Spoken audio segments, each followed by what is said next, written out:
Hey, what's going on? Hey, when you're looking at a house, hey, check out the chimneys, count the flues. So, like this one here's got 3 flues, okay?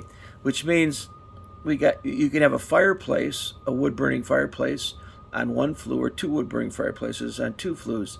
The 3rd flue probably is going to be for your furnace and your hot water heater, because you can connect the 2 in a flue. You can't mix fossil fuels and gas. So a lot of people, they look at their homes, they got 2 fireplaces, and then they got like a heater upstairs or a water heater somewhere else, or 3 fireplaces and 2 flues. You can't mix them. They got to be separated.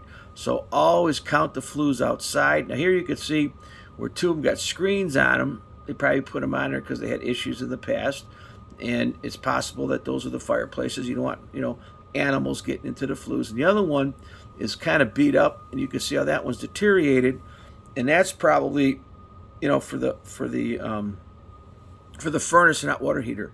Now, a lot of times people will get high efficient furnaces, so they'll still have the hot water heater connected to it, and then that sometimes causes a problem, because then what happens is sometimes the lower temperatures might cause this brick to start to spall. You see spalling brick on the top, or efflorescence.